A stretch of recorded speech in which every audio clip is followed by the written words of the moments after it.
Qu'est-ce qui se passe le lendemain où la Grande-Bretagne a quitté l'Union européenne? Est-ce que je reste à la City ou est-ce que je bouge? S'il y a du business qui part, il va aller où?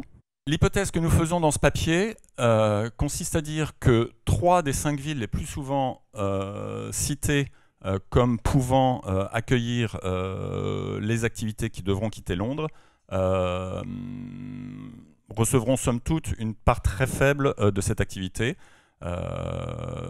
Je parle d'Amsterdam, je parle de Luxembourg et je parle de Dublin. Il nous semble que les 2 villes qui sont plausibles pour accueillir de façon significative les équipes qui devraient, dans le raisonnement que l'on a, quitter Londres, sont Paris et Francfort. Les masses économiques en jeu sont comprises entre 20 et 40 milliards d'euros de revenus par an.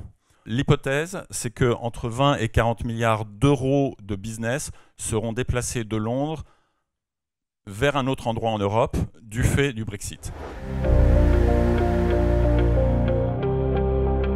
Le premier défi pour le Brexit, vu d'un régulateur, c'est de se dire, une fois toutes ces questions surmontées, j'y reviendrai, comment faire que la régulation européenne continue de progresser, qu'elle réponde aux défis, qu'elle garde sa place dans le concert mondial des régulateurs qui essayent de remettre la finance à l'endroit.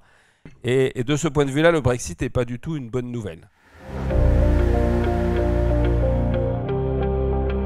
Quand on sort de l'Union européenne, eh ben, on devient un pays tiers. Est-ce que c'est équivalent? Et est-ce qu'il y a réciprocité? Les régimes pays tiers, eh ben, il faut les revisiter. C'est évident, c'est l'occasion de le faire parce qu'on n'avait pas imaginé que le régime pays tiers s'appliquerait potentiellement à une activité aussi importante pour nous que celle qui est aujourd'hui au Royaume-Uni.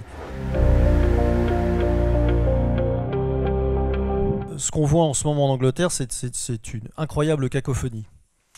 C'est-à-dire que le dialogue qui devrait être le dialogue normal entre les intervenants du marché et les politiques et les régulateurs n'existe pas. On a des interlocuteurs qui ne sont pas à l'unisson dans le gouvernement.